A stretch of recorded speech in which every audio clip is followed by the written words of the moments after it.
Driveshaft assemblies are required for axial misalignment or applications where axial movement occurs during the rotational power transmission.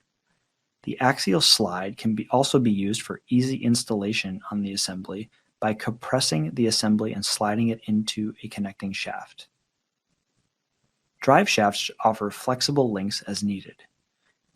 Depending on the nature of the application, driveshafts can be constructed as axially free versus axially retained to allow for the shaft to be fully removed from the sleeve or long yoke at the other end of the assembly. If constructed as axially free, it is recommended that the shaft and sleeve be marked to ensure proper phasing of the assembly when put back together. If the assembly utilizes a spline shaft, one or two teeth can be removed to assist with phasing as well. Spring-loaded assemblies can be constructed, made per specification with pre-loads for a safe connection. Driveshafts, as well as double universal joints, can be operated with near constant velocity.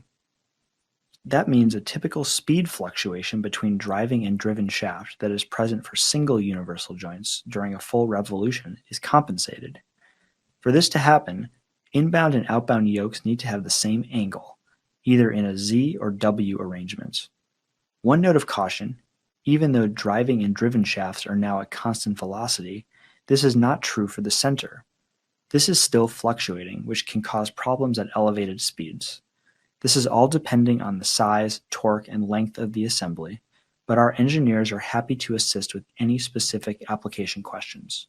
Custom drive shafts can meet the requirements of a variety of challenging applications.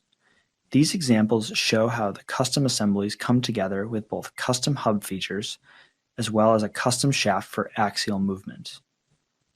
The top left assembly is a meat slicing application, and this features a split hub with a spring-loaded spline shaft.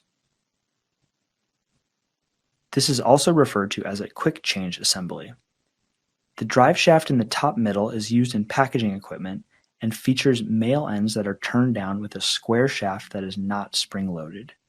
There are numerous variations of how drive shafts can be constructed, depending on your application needs.